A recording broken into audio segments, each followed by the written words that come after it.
ಯೋಚನೆ ಮಾಡಿ, ಜಗತ್ತಿನ 2 ದೊಡ್ಡ ರಾಷ್ಟ್ರಗಳು ಒಂದರ ಜೊತೆ ಒಂದು ಫೈಟ್ ಮಾಡಿಕೊಂಡು ಹೊಡೆದಾಡ್ಕೊಂಡು ಇದ್ರೆ ಇಡೀ ವಿಶ್ವದಲ್ಲಿ ಎಂಥ ಒಂದು ಪರಿಸ್ಥಿತಿ ನಿರ್ಮಾಣ ಆಗ್ತದೆ ಅಂತ ಹೇಳಿ. ವಿನ್ಸ್ಟನ್ ಚರ್ಚಿಲ್ 1947ರಲ್ಲಿ ಹೇಳ್ತಾ ಇದ್ರು, ಯುರೋಪ್ನ ಇಬ್ಬಾಗ ಮಾಡೋದು ಒಂದು ಅಡ್ಡಗೋಡೆ. ಆ ಅಡ್ಡಗೋಡೆ ಒಂದು ಸಿದ್ಧಾಂತದ ಮೇಲೆ ನಿಂತಿದೆ. ಒಂದು ಸಿದ್ಧಾಂತವನ್ನ ಒಂದು ಭಾಗದ ಯುರೋಪ್ ಆಳ್ವಿಕೆ ಮಾಡಿದರೆ ಇನ್ನೊಂದು ಸಿದ್ಧಾಂತ ಇನ್ನೊಂದು ಭಾಗದ ಯುರೋಪನ್ನ ಆಳ್ವಿಕೆ ಮಾಡ್ತಿದೆ ಅಂತೇಳಿ. ಈಗ 2025ರಲ್ಲೂ ಕೂಡ ಪರಿಸ್ಥಿತಿ ಏನು ಅಷ್ಟೊಂದು ಬದಲಾಗಿಲ್ಲ. ಈಗಲೂ ಕೂಡ ಆ ಅಡ್ಡಗೋಡೆ ನಮ್ಮ ವಿಶ್ವವನ್ನ ಇಬ್ಬಾಗ ಮಾಡ್ತಾ ಇದೆ. ಆದರೆ ಈಗ ಆ ಅಡ್ಡಗೋಡೆ ಸಿದ್ಧಾಂತವನ್ನ ಬಿಟ್ಟು ಟೆಕ್ನಾಲಜಿ ಮತ್ತೆ ಆರ್ಥಿಕತೆಯನ್ನ ಅವಲಂಬಿಸಿದೆ. ತೈವಾನ್ ಸ್ಟ್ರೇಟ್ ಇಂದ ಹಿಡಿದು ಇಂಡಿಯನ್ ಓಷನ್ ವರೆಗೂ, ಮಲಾಕ್ಕಾ ಸ್ಟ್ರೇಟ್ ಇಂದ ಹಿಡಿದು ಗಲ್ಫ್ ವರೆಗೂ ಈ ವಿಶ್ವದಲ್ಲಿ ಅಮೆರಿಕ ಮತ್ತೆ ಚೈನಾ ಒಬ್ಬರ ಜೊತೆಗೆ ಒಬ್ಬರು ಹೊಡೆದಾಡ್ತಾನೆ ಇದ್ದಾರೆ. ಆದರೆ ಇದು ಸಾಮಾನ್ಯವಾದ ಒಂದು ಮಿಲಿಟರಿ ವಾರ್ ಅಲ್ಲ. ಈಗ ಆ ವಾರ್ ಆರ್ಟಿಫಿಷಿಯಲ್ ಇಂಟೆಲಿಜೆನ್ಸ್ ಮತ್ತೆ ಆರ್ಥಿಕತೆ ಮೇಲೆ ನಿಂತ್ಕೊಂಡಿದೆ. ಎಲ್ಲವೂ ಅನ್ಕೊಂಡಾಗೆ ನಡೀತಾ ಇದೆ ಅಂತ ಹೇಳಿ ಅಮೆರಿಕ ಮತ್ತೆ ಚೈನಾ ಅನ್ಕೊಂಡ್ರೆ, ಡೊನಾಲ್ಡ್ ಟ್ರಂಪ್ ಅನ್ನೋ ಒಬ್ಬ ವ್ಯಕ್ತಿ ಬಂದು ಈ ಶೀತ ಯುದ್ಧದ ದಿಕ್ಕನ್ನೇ ಬದಲು ಮಾಡ್ತಾನೆ. ಈ ಯುದ್ಧದಲ್ಲಿ ಭಾರತದ ಪಾತ್ರ ಏನು, ಇದನ್ನೆಲ್ಲ ಇವತ್ತಿನ ವಿಡಿಯೋದಲ್ಲಿ ವಿವರವಾಗಿ ತಿಳ್ಕೊಳ್ಳೋಣ. ನಮ್ಮ ಚಾನೆಲ್ನ ನೀವಿನ್ನೂ ಸಬ್ಸ್ಕ್ರೈಬ್ ಮಾಡ್ಕೊಂಡಿಲ್ಲ ಅಂದರೆ ದಯವಿಟ್ಟು ನಮ್ಮ ಚಾನೆಲ್ನ ಸಬ್ಸ್ಕ್ರೈಬ್ ಮಾಡ್ಕೊಳ್ಳಿ. ನಮ್ಮ ವಿಡಿಯೋಸ್ನ ಲೈಕ್ ಮತ್ತು ಶೇರ್ ಮಾಡೋದನ್ನು ಮರಿಬೇಡಿ. ಆಮೇಲೆ ಈ ವಿಡಿಯೋ ಬಗ್ಗೆ ನಿಮ್ಮ ಅನಿಸಿಕೆಯನ್ನು ಕಾಮೆಂಟ್ ಮಾಡೋದನ್ನು ಕೂಡ ಮರಿಬೇಡಿ. ಮೊದಲಿಗೆ ಈ ಕತೆ ಶುರು ಆಗೋದು 1945ರ 2ನೇ ವಿಶ್ವ ಯುದ್ಧದ ನಂತರ. ಒಂದು ಕಡೆ ಅಮೆರಿಕದ ನೇತೃತ್ವದಲ್ಲಿ ಒಂದು ರಾಷ್ಟ್ರಗಳ ಗುಂಪು ಆದರೆ ಇನ್ನೊಂದು ಕಡೆ ಈ ಸೋವಿಯತ್ ರಷ್ಯಾ ನೇತೃತ್ವದ ಇನ್ನೊಂದು ರಾಷ್ಟ್ರಗಳ ಗುಂಪಾಗುತ್ತೆ. ಆಮೇಲೆ 3ನೇ ಗುಂಪಾಗಿ ನಾನ್ ಅಲೈನ್ಡ್ ಮೂವ್ಮೆಂಟ್ ಅನ್ನೋ ಕೆಲವೊಂದು ರಾಷ್ಟ್ರಗಳು ಇದರಲ್ಲಿ ಸೇರ್ಕೋತದೆ. ಇದರಲ್ಲಿ ಮೊದಲಿಗೆ ಭಾರತದ ಒಂದು ಮುಖ್ಯವಾದ ಪಾತ್ರ ಇರ್ತದೆ. 2018ರಲ್ಲಿ CIA ಚೀಫ್ ಆಗಿರೋ ಹೆನ್ರಿ ಕಿಸೆಂಜರ್ ಹೇಳ್ತಾರೆ, ಹೇಗೆ ನಾವು ಅಮೆರಿಕ ಮತ್ತು ಸೋವಿಯತ್ ರಷ್ಯಾ ನಡುವಿನ ಒಂದು ಯುದ್ಧವನ್ನು ನಿಭಾಯಿಸಿದೆವು, ಅದೇ ಥರ ಈಗ ಅಮೆರಿಕ ಮತ್ತು ಚೈನಾ ನಡುವಿನ ಯುದ್ಧವನ್ನು ನಿಭಾಯಿಸುವ ಟೈಮ್ ಈಗ ನಿರ್ಮಾಣವಾಗಿದೆ ಅಂಥೇಳಿ.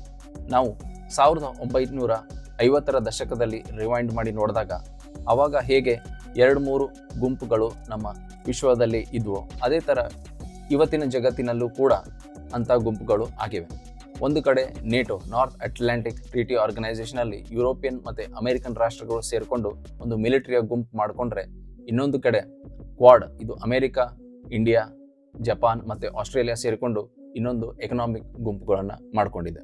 ಅದೇ ಥರ ಮತ್ತೊಂದು ಕಡೆ ಚೈನಾ ತನ್ನ ಬೆಲ್ಟ್ ಆ್ಯಂಡ್ ರೋಡ್ ಇನಿಷಿಯೇಟಿವ್ ಮೂಲಕ ಸಾಕಷ್ಟು ಸೌತ್ ಏಷ್ಯನ್, ಆಫ್ರಿಕಾ ಮತ್ತು ಯುರೋಪ್ ರಾಷ್ಟ್ರಗಳನ್ನ ಸೇರಿಕೊಂಡು ಒಂದು ಎಕನಾಮಿಕ್ ಗುಂಪು ಮಾಡಿಕೊಂಡ್ರೆ, ಆಮೇಲೆ ಮತ್ತೊಂದು ಕಡೆ ಆಕಸ್ ಅಂದರೆ ಆಸ್ಟ್ರೇಲಿಯಾ, UK ಮತ್ತು ಅಮೆರಿಕ ಸೇರಿಕೊಂಡು ಮತ್ತೊಂದು ಸೆಕ್ಯೂರಿಟಿ ಗುಂಪನ್ನು ಮಾಡ್ಕೊಂಡಿದ್ದಾರೆ.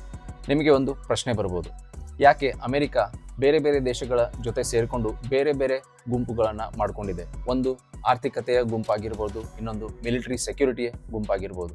ಹೀಗೆ ಬೇರೆ ಬೇರೆ ಗುಂಪು ಮಾಡುವ ಬದಲು ಒಂದೇ ಒಂದು ಗುಂಪನ್ನು ಮಾಡಿಕೊಂಡು ಈ ಎಲ್ಲ ರಾಷ್ಟ್ರಗಳನ್ನು ಅದರಲ್ಲೇ ಸೇರಿಸ್ಕೋಬಹುದಲ್ಲ ಅಂಥೇಳಿ ನಿಮಗೆ ಅನಿಸಿದರೆ, ಅದಕ್ಕೆ ಕಾರಣ ಚೈನಾವನ್ನು ಕೌಂಟರ್ ಮಾಡಲು, ಇಂಡಿಯನ್ ಓಷನ್ನಲ್ಲಿ ತನ್ನ ಶಕ್ತಿಯನ್ನು ಪ್ರದರ್ಶಿಸಲು, ಆಮೇಲೆ ಪೆಸಿಫಿಕ್ ರೀಜನಲ್ಲಿ ಚೈನಾ ವಿರುದ್ಧ ತನ್ನ ಪ್ರಾಬಲ್ಯವನ್ನು ತೋರಿಸಲು ಅಮೆರಿಕ ಏನು ಮಾಡುತ್ತೆ, ಆ ರೀಜನ್ಸ್ಗಳಲ್ಲಿನ ಆ ದೇಶಗಳ ಜೊತೆ ಒಂದೊಂದು ಗುಂಪು ಮಾಡಿಕೊಂಡು ಚೈನಾ ವಿರುದ್ಧ ತನ್ನ ಶಕ್ತಿಯನ್ನು ಪ್ರದರ್ಶನ ಮಾಡ್ತಾ ಇದೆ.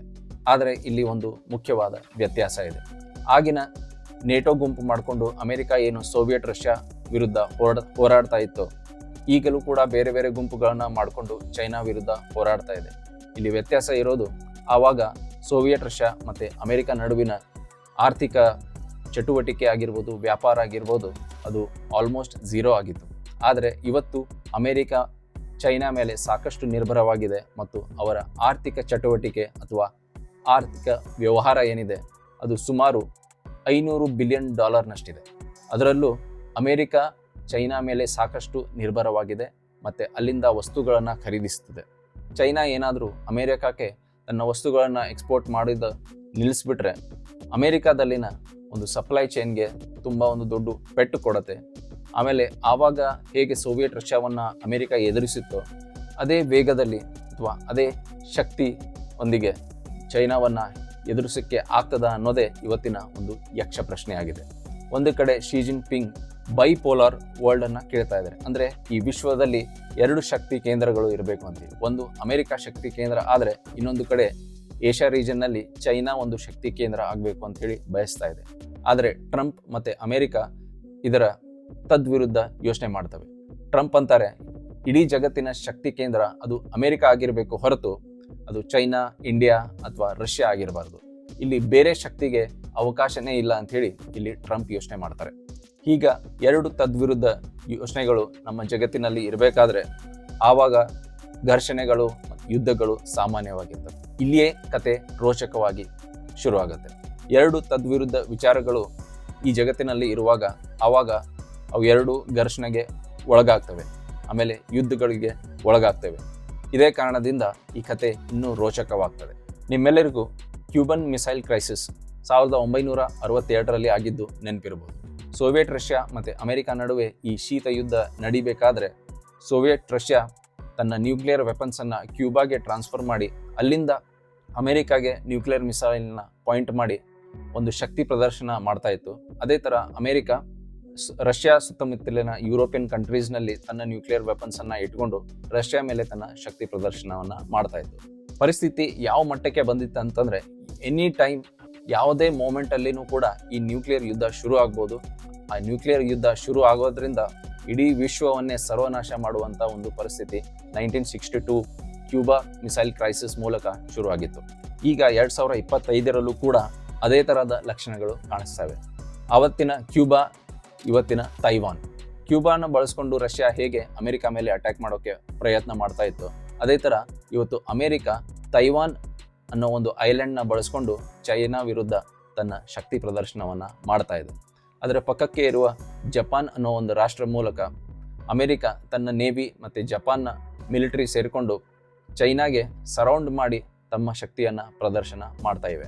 ಇಂಥ ಸಿಚುವೇಶನ್ಸ್ಗಳಿಂದ ಈಗ ಅಮೆರಿಕ ಮತ್ತು ಚೈನಾ ನಡುವಿನ ಟೆನ್ಷನ್ಸ್ ತುಂಬ ಎತ್ತರಕ್ಕೆ ಹೋಗಿವೆ. ಅದಷ್ಟೇ ಅಲ್ಲದೆ ಬ್ರಿಕ್ಸ್ನಂತಹ ಒಂದು ಆರ್ಥಿಕ ಸಂಘಟನೆಯನ್ನು ಮಾಡಿಕೊಂಡು ಬ್ರೆಜಿಲ್, ರಷ್ಯಾ ಮತ್ತು ಇಂಡಿಯಾದಂಥ ರಾಷ್ಟ್ರಗಳ ಜೊತೆ ಆರ್ಥಿಕ ಸಂಬಂಧವನ್ನು ಬೆಳೆಸುವಲ್ಲಿ ಚೈನಾ ಇವತ್ತು ಕೆಲಸ ಮಾಡ್ತಾ ಇದೆ. ಒಂದನೇ ಶೀತ ಯುದ್ಧದಲ್ಲಿ ಹೇಗೆ ನೇಟೋ ಮತ್ತು ಈ ಸೋವಿಯತ್ ರಷ್ಯಾದ ಒಂದು ಗುಂಪು ಇತ್ತು, ಅದೇ ಥರ ಈಗಿನ ಪರಿಸ್ಥಿತಿಯಲ್ಲಿ BRI ಒಂದು ಕಡೆ ಆದರೆ ನೇಟೋ ಇನ್ನೊಂದು ಕಡೆ ಇದೆ. ಒಂದನೇ ಶೀತ ಯುದ್ಧದಲ್ಲಿ ನಾನ್ ಅಲೈನ್ಡ್ ಮೂವ್ಮೆಂಟ್ ಭಾರತದ ನೇತೃತ್ವದಲ್ಲಿ ಹೇಗೆ ಒಂದು ಥರ್ಡ್ ಪಾರ್ಟಿ ಇತ್ತು, ಯಾವುದೇ ಗುಂಪಿಗೆ ಸೇರಿದಂಥ ಒಂದು ರಾಷ್ಟ್ರಗಳ ಗುಂಪು, ಅದೇ ಥರ ಇವತ್ತಿಗೂ ಕೂಡ ಬ್ರಿಕ್ಸ್ನಂಥ ಒಂದು ಗುಂಪುಗಳ ಮೂಲಕ ಭಾರತ ಇವತ್ತು ಯಾವುದೇ ಗುಂಪಿಗೆ ಸೇರಲ್ಲ ಅಂತ ಹೇಳಿ ಹೇಳ್ತಾ ಇದೆ. ಸೌತ್ ಚೈನಾ ಸಿ ಅಷ್ಟೇ ಅಲ್ಲ, ಅಮೆರಿಕ ಮತ್ತು ಚೈನಾ ಇವತ್ತು ತಮ್ಮ ಪ್ರಾಬಲ್ಯವನ್ನು ಮೇಲೆ ತಮ್ಮ ಶಕ್ತಿಯನ್ನು ಜಗತ್ತಿನಲ್ಲಿ ತೋರಿಸೋಕೆ ಆಯ್ಕೆ ಮಾಡಿಕೊಂಡಿರೋ ಒಂದು ಚೆಸ್ ಬೋರ್ಡ್ ಅಂತಂದರೆ ಅದು ಇವತ್ತಿನ ನಮ್ಮ ಇಂಡಿಯನ್ ಓಷನ್. ನಮ್ಮ ಭಾರತದ ಸುತ್ತ ಏನು ಈ ಇಂಡಿಯನ್ ಓಷನ್ ಇದೆಯೋ ಇದನ್ನು ಬಳಕೆ ಮಾಡಿಕೊಂಡು ಚೈನಾ ಅಮೆರಿಕದ ಶಕ್ತಿ ವಿರುದ್ಧ ಫೈಟ್ ಮಾಡ್ತಾ ಇದ್ದರೆ, ಆ ಕಡೆ ಅಮೆರಿಕ ಇದೇ ಇಂಡಿಯನ್ ಓಷನನ್ನು ಬಳಕೆ ಮಾಡಿಕೊಂಡು ಚೈನಾ ವಿರುದ್ಧ ಫೈಟ್ ಮಾಡ್ತಾ ಇದೆ. ಈ ಎರಡರಲ್ಲಿ ಭಾರತದ ಶಕ್ತಿ ಕಡಿಮೆ ಆಗಬಾರ್ದು, ನಮ್ಮ ಪ್ರಾಬಲ್ಯ ನಮ್ಮ ಓಷನ್ ಮೇಲೇ ಕಡಿಮೆ ಆಗಬಾರ್ದು ಅಂಥೇಳಿ ಭಾರತ ಕೂಡ ಬೇರೆ ಬೇರೆ ಸುತ್ತಮುತ್ತಲಿನ ಐಲ್ಯಾಂಡ್ಸ್ ಜೊತೆಗೆ ಸೇರಿಕೊಂಡು ಇಂಡೋನೇಷ್ಯಾ ಆಗಿರ್ಬೋದು, ಮಾರಿಷಿಯಸ್ ಆಗಿರ್ಬೋದು, ಆಮೇಲೆ ಸೇಷಲ್ಸ್ ಆಗಿರ್ಬೋದು, ಅಲ್ಲಿ ಭಾರತನೂ ಕೂಡ ಈ ಚೈನಾದ ಏನು ಸಿ ರೂಟ್ ಇದೆ ಗಲ್ಫಿಂದ ಸೇರಿಕೊಂಡು ಚೈನಾಗೆ ಏನು ಈ ಆಯಿಲ್ ಇಂಪೋರ್ಟ್ ಆಗುತ್ತೆ ಆ ರೂಟ್ ಏನಿದೆ ಆ ರೂಟನ್ನು ಭಾರತವು ಕೂಡ ಅಲ್ಲಿ ಬೇರೆಯವ್ರನ್ನ ನಾವು ಡಾಮಿನೇಟ್ ಮಾಡೋಕ್ಕೆ ಬಿಡಬಾರ್ದು ಅಂಥೇಳಿ ಭಾರತವು ಕೂಡ ಬೇರೆ ಬೇರೆ ಈ ಐಲ್ಯಾಂಡ್ಸ್ಗಳಲ್ಲಿ ಮಿಲಿಟರಿ ಬೇಸಿಸ್ನ ಮಾಡಿಕೊಂಡು ಚೈನಾ ಮತ್ತು ಅಮೆರಿಕ ಎರಡಕ್ಕೂ ಕೂಡ ಒಂದು ಟಾಂಗ್ ಕೊಟ್ಟಿದೆ. ಪಾಕಿಸ್ತಾನದ ಗ್ವಾದರ್ ಪೋರ್ಟ್ ಮಾಡಿದರೆ ಅಲ್ಲಿಂದ ಕೇವಲ ಒಂದು 50-60 ಕಿಲೋಮೀಟರ್ ದೂರದಲ್ಲಿರೋ ಇರಾನ್ನಲ್ಲಿ ನಾವು ಚಾಬಹಾರ್ ಪೋರ್ಟನ್ನು ಮಾಡ್ಕೊಂಡಿದ್ದೀವಿ.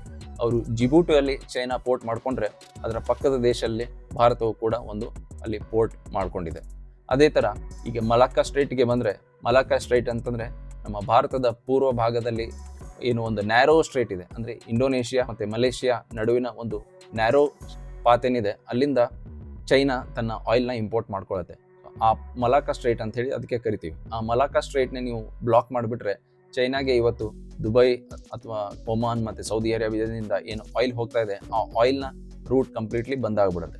ಸೊ ಈ ರೂಟ್ ಏನಾದರೂ ಬಂದಾದರೆ ಚೈನಾಗೆ ಸುಮಾರು 80% ಆಯಿಲ್ ಇವತ್ತು ಅಲ್ಲಿಂದನೇ ಹೋಗ್ತದೆ. ಸೊ ಆ ಆಯಿಲ್ ನೀವು ಬ್ಲಾಕ್ ಮಾಡಿಬಿಟ್ರೆ ಚೈನಾಗೆ ನೀವು ವಾರ್ ಮಾಡೋ ಒಂದು ಶಕ್ತಿ ಅಥವಾ ಸಾಮರ್ಥ್ಯವನ್ನೇ ಕಸಿದ್ಕೊಂಡು ಬಿಡ್ಬೋದು. ಭಾರತ ಏನು ಮಾಡಿದೆ, ಇಂಡೋನೇಷ್ಯಾ ಜೊತೆಗೆ ಅಗ್ರಿಮೆಂಟ್ ಮಾಡಿಕೊಂಡು ಅಲ್ಲಿಯೂ ಕೂಡ ತನ್ನ ಒಂದು ಪೋರ್ಟ್ ಆಗಿರ್ಬೋದು, ತನ್ನ ಒಂದು ಬೇಸನ್ನು ಸ್ಥಾಪನೆ ಮಾಡಿದೆ.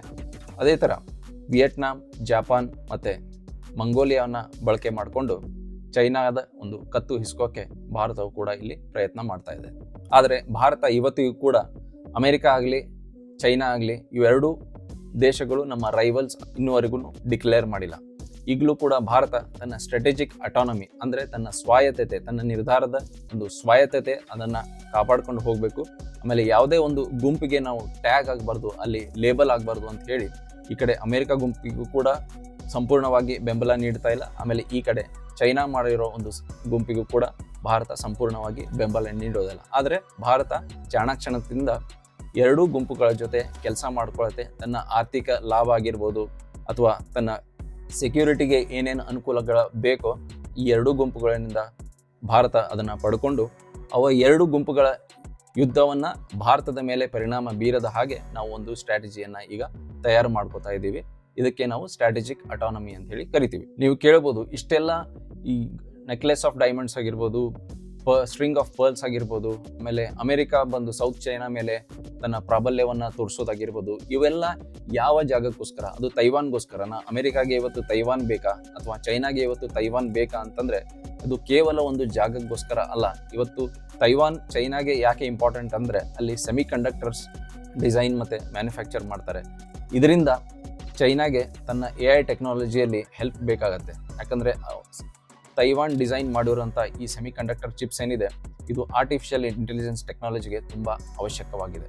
ಈ ಕಡೆ ಅಮೆರಿಕಕ್ಕೂ ಕೂಡ ಈ ಆರ್ಟಿಫಿಷಿಯಲ್ ಇಂಟೆಲಿಜೆನ್ಸ್ನಲ್ಲಿ ಏನೇನು ತನ್ನ ರಿಸರ್ಚ್ ಮತ್ತು ಡೆವಲಪ್ಮೆಂಟ್ ಮಾಡಿದೆಯೋ ಅದಕ್ಕೂ ಕೂಡ ಒಂದು ಸ್ಟಡಿ ಸಪ್ಲೈ ಅಂದರೆ ಒಂದು ಸ್ಥಿರವಾದ ಈ ಸೆಮಿ ಕಂಡಕ್ಟರ್ ಚಿಪ್ಸ್ನ ಒಂದು ಸಪ್ಲೈ ಅಮೆರಿಕಕ್ಕೂ ಕೂಡ ಬೇಕು. ಯಾಕಂತಂದರೆ ಈ AI ಟೆಕ್ನಾಲಜಿಯಲ್ಲಿ ಈ ರೇಸ್ನಲ್ಲಿ ನಂಬರ್ 1 ಆಗಿ ಬರಬೇಕು ಅಂತಂದರೆ ಅವರಿಗೆ ಈ ಹಾರ್ಡ್ವೇರ್ ಕೂಡ ಅಷ್ಟೇ ಮುಖ್ಯ ಆಗ್ತದೆ. ಈ ಸೆಮಿ ಕಂಡಕ್ಟರ್ ಚಿಪ್ಸಿಂದ ಬೇರೆಯವರು ಮೊನಾಪಲಿ ಪಡ್ಕೋಬಾರ್ದು ಅಂತ ಹೇಳಿ ಈ ಕಡೆ ಅಮೆರಿಕ ತನ್ನ ಎಲ್ಲ ಪ್ರಯತ್ನವನ್ನು ಮಾಡ್ತಾ ಇದೆ. ಅಮೆರಿಕಾಗೆ ಈ ಸೆಮಿ ಕಂಡಕ್ಟರ್ ಚಿಪ್ಸ್ನ ಎಂಟೈರ್ ಮೊನಾಪಲಿ ತನ್ನ ಕಡೆ ಇರಬೇಕು. ಆಮೇಲೆ ಇದು ಯಾವ ರಾಷ್ಟ್ರಗಳಿಗೆ ಅದನ್ನು ಕೊಡಬೇಕು ಅಂತ ನಿರ್ಧಾರ ಮಾಡ್ತದೋ ಆ ರಾಷ್ಟ್ರಗಳಿಗೆ ಅಷ್ಟೇ ಆ ಸೆಮಿ ಕಂಡಕ್ಟರ್ ಚಿಪ್ಸ್ನ ಸಪ್ಲೈ ಆಗಬೇಕು. ಆಮೇಲೆ ತನಗೆ ಯಾವ ರಾಷ್ಟ್ರಗಳು ಬೇಡ ಆಗಿರ್ತವೋ ಅಂಥ ರಾಷ್ಟ್ರಗಳಿಗೆ ಇದರ ಸಪ್ಲೈ ಹೋಗಬಾರ್ದು ಅಂತೇಳಿ ಇಲ್ಲಿ ಈ ಅಮೆರಿಕನ್ ಸ್ಟ್ರಾಟಜಿ ತುಂಬ ಸಿಂಪಲ್ ಆಗಿದೆ. ಏನಂತಂದರೆ AI ಟೆಕ್ನಾಲಜಿಯನ್ನು ಯಾರು ಕಂಟ್ರೋಲ್ ಮಾಡ್ತಾರೆ ಅವರು ಮುಂದಿನ ಫ್ಯೂಚರನ್ನು ಕಂಟ್ರೋಲ್ ಮಾಡ್ತಾರೆ ಅನ್ನೋದು ಅಮೆರಿಕಾಗೆ ಇವತ್ತು ಸ್ಪಷ್ಟವಾಗಿ ಅರ್ಥ ಆಗಿದೆ. ಇದೇ ಕಾರಣದಿಂದಾಗಿ ಚೈನಾ ಕೂಡ ಅಲ್ಲಿ ಫೈಟ್ ಮಾಡೋದು ಏನಂತಂದರೆ ಅಮೆರಿಕ ಈ ರೇಸ್ನಲ್ಲಿ ಏನಾದರೂ ಗೆದ್ದು ಬಿಡ್ತಂತಂದರೆ ನಾವು ಅಮೆರಿಕಾಗೆ ಮತ್ತೆ ಹಿಡಿಯೋಕೆ ಆಗಲ್ಲ. ಹೀಗಾಗಿ ತೈವಾನನ್ನು ಹೇಗಾದರೂ ಮಾಡಿ ನಮ್ಮ ಕಂಟ್ರೋಲಲ್ಲಿ ಇಟ್ಕೊಂಡು ಈ ಸೆಮಿ ಕಂಡಕ್ಟರ್ ಚಿಪ್ಸ್ನ ಸಪ್ಲೈ ಏನಿದೆ ಇದನ್ನು ಚೈನಾ ಕಂಟ್ರೋಲ್ ಮಾಡ್ತಂತಂದರೆ ಅಮೆರಿಕವನ್ನು ನಾವು ಈ ಟೆಕ್ ರೇಸ್ ಅಥವಾ AI ರೇಸ್ನಲ್ಲಿ ಸೋಲಿಸ್ಬೋದು ಅನ್ನೋದು ಇಲ್ಲಿ ಚೈನಾದ ಒಂದು ಆಶಯ. 2025ನೇ ವರ್ಷ ಏನಿದೆ ಈ ಎರಡು ದೊಡ್ಡ ರಾಷ್ಟ್ರಗಳ ಶೀತ ಯುದ್ಧ ಏನಿದೆ ಇದರ ಒಂದು ಕ್ಲೈಮ್ಯಾಕ್ಸ್ ಪಾಯಿಂಟಿಗೆ ನಾವು ಬಂದು ಇವತ್ತು ತಲುಪಿದ್ದೇವೆ ಅಂಥೇಳಿ ಅನಿಸ್ತದೆ. ಯಾಕಂತಂದರೆ ಟ್ರಂಪ್ ಬರ್ತಾರೆ, ಟ್ರಂಪ್ ಬಂದು ಚೈನಾ ಮೇಲೆ ಟ್ಯಾರಿಫ್ಸ್ನ ಅನೌನ್ಸ್ ಮಾಡ್ತಾರೆ. ಆಮೇಲೆ ಇಂಡಿಯಾಗೆ ಹೇಳ್ತಾರೆ, ಇಂಡಿಯಾ ನೀವು ಹೇಗಾದರೂ ಮಾಡಿ ನೀವು ನಮ್ಮ ಕಡೆ ಇರಬೇಕು, ಇಲ್ಲ ಅಂತಂದರೆ ನಿಮ್ಮ ಮೇಲೇನು ಟ್ಯಾರಿಫ್ಸ್ ಹಾಕ್ತೀವಿ ಅಂಥೇಳಿ ಇಲ್ಲಿ ಬೆದರಿಕೆ ಹಾಕ್ತಾರೆ. ಭಾರತ ಕೇಳಲ್ಲ, ಹಾಗಾಗಿ ಭಾರತದ ಮೇಲೆ 50% ಟ್ಯಾರಿಫ್ನ ಹಾಕ್ತಾರೆ. ಯಾವ ಆಸೆಯಿಂದ ಅಂತಂದರೆ ಈ ಟ್ಯಾರಿಫ್ದಿಂದ ಹೆದರಿ ಭಾರತ ನಮ್ಮ ಕ್ಯಾಂಪಿಗೆ ಬರಬೇಕು. ಆಮೇಲೆ ನಾವು ಏನು ಚೈನಾ ಜೊತೆ ಈ ರೇಸನ್ನು ಫೈಟ್ ಮಾಡ್ತಾ ಇದ್ದೀವೋ, ಈ ರೇಸಲ್ಲಿ ಓಡ್ತಿದ್ದೀವೋ, ಈ ಓಟದಲ್ಲಿ ಭಾರತ ನಮ್ಮ ಕಡೆ ಇತ್ತಂದರೆ ನಾವು ಭಾರತಕ್ಕೆ ಹೇಗೆ ಬೇಕೋ ಹಾಗೆ ಬಳಸ್ಕೊಂಡು ಈ ಟೆಕ್ನಾಲಜಿ ಮತ್ತು AI ರೇಸ್ನಲ್ಲಿ ಚೈನಾ ಮತ್ತು ರಷ್ಯಾಗೆ ಹೇಗಾದರೂ ಮಾಡಿ ಶಾಶ್ವತವಾಗಿ ನಾವು ಈ ಎರಡು ದೇಶಗಳನ್ನು ನಾವು ಸೋಲಿಸ್ಬಿಟ್ರೆ ಅಮೆರಿಕ ಶಾಶ್ವತವಾಗಿ ಒಂದು ಸೂಪರ್ ಪವರ್ ರಾಷ್ಟ್ರ ಆಗಿ ಹೊರಹೊಮ್ಮುತ್ತದೆ. ಆಮೇಲೆ ಅಮೆರಿಕ ಮುಂದೆ ಚಾಲೆಂಜ್ ಮಾಡುವಂಥ ಯಾವುದೇ ದೊಡ್ಡ ಶಕ್ತಿ ಈ ಜಗತ್ತಿನಲ್ಲಿ ಇರೋದಿಲ್ಲ ಅಂತ ಹೇಳಿ ಅಮೆರಿಕ ಇವತ್ತು ಇಂಥ ಪ್ರಯತ್ನಗಳನ್ನು ಮಾಡ್ತಾ ಇದೆ. ಆದರೆ ಇಲ್ಲಿ ಸ್ವಾರಸ್ಯಕರವಾದ ವಿಷಯ ಏನಪ್ಪ ಅಂತಂದರೆ ಡೊನಾಲ್ಡ್ ಟ್ರಂಪ್ ಬಂದು ಭಾರತದ ಮೇಲೆ ಟ್ಯಾರಿಫ್ ಹಾಕಿ ಏನು ಬೆದರಿಕೆಯನ್ನು ಒಡ್ತಾರೆ, ಅವ್ರು ಅಂದ್ಕೊಂಡಿರ್ತಾರೆ ಭಾರತ ಇದಕ್ಕೆ ಹೆದರಿ ಅಮೆರಿಕಾಗೆ ಎಲ್ಲ ಕನ್ಸೆಷನ್ಸನ್ನು ಕೊಟ್ಟು ಅದಕ್ಕೆ ಇನ್ನೂ ತನ್ನ ಶಕ್ತಿಯನ್ನು ವೃದ್ಧಿಗೊಳಿಸೋಕ್ಕೆ ಸಹಾಯ ಮಾಡ್ತದೆ ಅಂತ ಹೇಳಿ ಅಂದ್ಕೊಂಡಿರುತ್ತೆ. ಆದರೆ ಇಲ್ಲಿ ಅವರ ಕ್ಯಾಲ್ಕುಲೇಷನ್ ಸಂಪೂರ್ಣವಾಗಿ ತಪ್ಪಾಗುತ್ತೆ. ಇಂಡಿಯಾ ಇಲ್ಲಿ ಅಮೆರಿಕಾಗೆ ಬೇಕಾದ ಕನ್ಸೆಷನ್ಸನ್ನು ಕೊಡೋಕ್ಕೆ ಸಿದ್ಧ ಆಗಲ್ಲ. ಆ ಕಡೆ ಟ್ರಂಪ್ ತನ್ನ ನಿರ್ಧಾರವನ್ನು ಬದಲು ಮಾಡಲ್ಲ, ನಿರ್ಧಾರ ತನ್ನ ಸ್ಥಿರವಾಗಿ ಹಿಡ್ಕೊಂಡು ಕೂತಿರ್ತಾನೆ, ಇಲ್ಲ ನೀವು ನಮಗೆ ಕನ್ಸೆಷನ್ಸನ್ನು ಕೊಡಲೇಬೇಕು ಅಂತ ಹೇಳಿ. ಆದರೆ ಭಾರತ ಈಗ ಇದೇ ಆಪರ್ಚುನಿಟಿಯನ್ನು ಜವಾಹರ್ಲಾಲ್ ನೆಹರು ಕೂಡ 1950ನೇ ದಶಕದಲ್ಲಿ ಹೇಳಿರ್ತಾರೆ, ಎರಡು ದೈತ್ಯ ಶಕ್ತಿಗಳು ಹೊಡೆದಾಡ್ತಿರ್ಬೇಕಾದ್ರೆ ಅಲ್ಲಿ ನಮಗೆ ಯಾವ ಆಪರ್ಚುನಿಟಿ ಸಿಗ್ತದೋ ಅಂತ ಒಂದು ಸದವಕಾಶವನ್ನು ಬಳಕೆ ಮಾಡಿಕೊಂಡು ನಮ್ಮ ಶಕ್ತಿಯನ್ನು ನಾವು ವೃದ್ಧಿ ಮಾಡ್ಕೋಬೇಕಂತ ಹೇಳಿ ಅದೇ ಹಾದಿಯಲ್ಲಿ ಈಗಿನ ಸರ್ಕಾರ ಕೂಡ ಈಗ ಎರಡು ದೈತ್ಯ ಶಕ್ತಿಗಳು ಜಗತ್ತಿನಲ್ಲಿ ಹೊಡೆದಾಡ್ತಾ ಇವೆ. ಇಂಥದ್ರಲ್ಲಿ ಭಾರತಕ್ಕೂ ಕೂಡ ಒಂದು ಆಪರ್ಚುನಿಟಿಯಾಗಿ ಬಂದಿದೆ. ಆ ಕಡೆ ಅಮೆರಿಕ ಬೆದರಿಕೆ ಹಾಕಿದರೆ ಈ ಕಡೆ ನಾವು ಚೈನಾ ಜೊತೆಗಿನ ಒಂದು ಸಂಬಂಧವನ್ನು ಬೆಳೆಸ್ಕೊಂಡು ನಮಗೆ ಈ ಟೈಮಲ್ಲಿ ಏನು ಒಂದು ಆಪರ್ಚುನಿಟಿ ಬೇಕು, ನಮಗೆ ಏನು ಟೆಕ್ನಾಲಜಿ ಬೇಕು ಪಡ್ಕೊಂಡು ನಾವೇ ಒಂದು ಸೆಲ್ಫ್ ರಿಲಯಂಟ್ ಅಥವಾ ಆತ್ಮನಿರ್ಭರವಾದ ಒಂದು ದೇಶ ಆಗಿ ನಾವು ಹೊರಹೊಮ್ಮಿದ ಮೇಲೆ ಆವಾಗ ಅಮೆರಿಕ ಆಗಲಿ, ಚೈನಾ ಆಗಲಿ, ರಷ್ಯಾ ಆಗಲಿ, ಈ ಯಾವೇ ದೊಡ್ಡ ರಾಷ್ಟ್ರಗಳು ಬಂದು ನಮಗೆ ಬೆದರಿಕೆ ಹಾಕಿದರೂ ಕೂಡ ಭಾರತ ಅಂತ ಶಕ್ತಿಯನ್ನು ತಡೆದು ನಿಲ್ಲಿಸುವಂಥ ಆವಾಗ ನಮಗೂ ಕೂಡ ಒಂದು ಪ್ರಾಬಲ್ಯ ಬಂದಿರ್ತದೆ. ಇಲ್ಲಿ ಭಾರತದ ಗೇಮ್ ಪ್ಲೇ ತುಂಬ ಕ್ಲಿಯರ್ ಆಗಿದೆ. ಒಂದನೇ ಶೀತ ಯುದ್ಧದಲ್ಲಿ ನಾವು ಹೇಗೆ ಒಂದು ಗುಂಪಿಗೆ ಸಪೋರ್ಟ್ ಮಾಡಿಕೊಂಡು ಇನ್ನೊಂದು ಗುಂಪು ಜೊತೆಗೆ ವೈರತ್ವವನ್ನು ಬೆಳೆಸಲಿಲ್ವೋ ಅದೇ ಸ್ಟ್ರಾಟಜಿಯನ್ನು ಕೂಡ ನಾವು ಈಗಲೂ ಅದನ್ನು ಕಂಟಿನ್ಯೂ ಮಾಡ್ಕೋಬೇಕಂತ ಹೇಳಿ ಭಾರತ ನಿರ್ಧಾರ ಮಾಡಿದೆ. ಹಾಗಾಗಿ ಇವತ್ತು ಸ್ಟ್ರಾಟಜಿಕ್ ಅಟಾನಮಿ ನಮಗೆ ಯಾಕೆ ಇಂಪಾರ್ಟೆಂಟ್ ಆಗಿದೆ ಅಂತಂದರೆ, ನಮಗೆ ಯಾವುದೇ ಒಂದು ದೊಡ್ಡ ದೇಶಗಳು ಕೂಡ ಪವರ್ ಸೆಂಟರ್ ಆಗಿ ಹೊರಹೊಮ್ಮಬಾರ್ದು. ಈ ಎರಡು ದೇಶಗಳ ಘರ್ಷಣೆ ನಡುವೆ ಭಾರತಕ್ಕೆ ತನ್ನ ಶಕ್ತಿಯನ್ನು ವೃದ್ಧಿ ಮಾಡಿಕೊಳ್ಳೋ ಒಂದು ಆಪರ್ಚುನಿಟಿ ಇರ್ತದೆ. ನಾಳೆ ಒಂದು ವೇಳೆ ಚೈನಾ ಆಗಿರ್ಬೋದು ಅಥವಾ ಅಮೆರಿಕ ಆಗಿರ್ಬೋದು, ಈ ಎರಡು ದೇಶಗಳಲ್ಲಿ ಯಾವುದಾದ್ರೂ ಒಂದು ಪವರ್ ಇನ್ನೊಂದು ಸೂಪರ್ ಪವರನ್ನು ಸೋಲಿಸಿ ಅದರ ಮುಂದೆ ಬಂತಂತಂದರೆ ಆವಾಗ ಭಾರತಕ್ಕೆ ಆ ಸೂಪರ್ ಪವರ್ ಮೇಲೆ ಡಿಪೆಂಡೆಂಟ್ ಆಗಬೇಕಾಗತ್ತೆ. ಒಂದು ಸಲ ಭಾರತಕ್ಕೆ ಇಷ್ಟ ಇಲ್ಲದೆ ಅಂತ ಸೂಪರ್ ಪವರ್ ಗೆದ್ದು ಮೇಲೆ ಬಂತಂದರೆ ಇನ್ಮುಂದೆ ಅದು ಭಾರತಕ್ಕೆ ಯಾವಾಗಲೂ ಕೂಡ ಮುಂದೆ ಬೆಳೆಯೋಕ್ಕೆ ಬಿಡೋದಿಲ್ಲ. ಹೀಗಾಗಿ ಭಾರತ ಬಹಳ ಸೂಕ್ಷ್ಮವಾಗಿ ಚಾಣಾಕ್ಷಣದಿಂದಾಗಿ ತನ್ನ ನಿರ್ಧಾರಗಳನ್ನು ತಗೊಳ್ಬೇಕಾಗಿದೆ. ಆಮೇಲೆ ತನ್ನ ಕೊರತೆಗಳೇನಿದೆ ಅದನ್ನೆಲ್ಲ ಈ ಟೈಮಲ್ಲಿನೇ ಅದನ್ನು ನೀಗಿಸ್ಕೊಂಡು ನಾಳೆ ಈ ಶೀತ ಯುದ್ಧ ಮುಗಿದ ಮೇಲೆ ಯಾವುದೋ ಒಂದು ಸೂಪರ್ ಪವರ್ ನಿಂತ್ಕೊಂಡಿತ್ತಂದರೆ ಆ ಸೂಪರ್ ಪವರ್ಗೂ ಕೂಡ ನಾವು ಟಕ್ಕರ್ ಕೊಡುವಂಥ ಒಂದು ಪರಿಸ್ಥಿತಿಯಲ್ಲಿ ಇರಬೇಕಾಗ್ತದೆ. ಹೀಗಾಗಿಯೇ ನಮ್ಮ ಫಾರಿನ್ ಮಿನಿಸ್ಟರ್ ಎಲ್ಲ ಕಡೆ ಹೇಳ್ತಿರ್ತಾರೆ, ನಾವು ಈ ಜಗತ್ತನ್ನು ಮಲ್ಟಿ ಪೋಲಾರ್ ವರ್ಲ್ಡ್ ಆಗಿ ನೋಡೋಕ್ಕೆ ಬಯಸ್ತೀವಿ ಹೊರತು ಯಾವುದೇ ಒಂದು ಶಕ್ತಿಯ ಪ್ರಾಬಲ್ಯವನ್ನು ಅಥವಾ ಅವರ ದಬ್ಬಾಳಿಕೆಯನ್ನು ನೋಡೋಕ್ಕೆ ಇಷ್ಟಪಡೋದಿಲ್ಲ ಅಂತ ಹೇಳಿ ಡಾಕ್ಟರ್ ಎಸ್ ಜಯಶಂಕರ್ ಅವರು ಎಲ್ಲ ಕಡೆಯಲ್ಲಿ ಹೋದಲ್ಲಿಯೂ ಕೂಡ ಹೇಳ್ತಾ ಇರ್ತಾರೆ. ಇದು ಇವತ್ತಿನ ವಿಡಿಯೋ ಆಗಿತ್ತು. ಈ ವಿಡಿಯೋ ಇಷ್ಟ ಆದರೆ ನಮ್ಮ ಚಾನೆಲ್ನ ಸಬ್ಸ್ಕ್ರೈಬ್ ಮಾಡ್ಕೊಳ್ಳಿ. ಆಮೇಲೆ ನಮ್ಮ ವಿಡಿಯೋಸ್ನ ಲೈಕ್ ಮತ್ತು ಶೇರ್ ಮಾಡಿ. ಈ ವಿಚಾರದ ಬಗ್ಗೆ ನಿಮ್ಮ ಅನಿಸಿಕೆಗಳನ್ನು ಕಾಮೆಂಟ್ ಬಾಕ್ಸಲ್ಲಿ ಕಾಮೆಂಟ್ ಮಾಡಿ ದಯವಿಟ್ಟು ತಿಳಿಸಿ. ಮುಂದಿನ ವಿಡಿಯೋದಲ್ಲಿ ಮತ್ತೊಂದು ವಿಷಯದೊಂದಿಗೆ ಸಿಗ್ತೀನಿ. ಅಲ್ಲಿವರೆಗೂ thank you all for watching.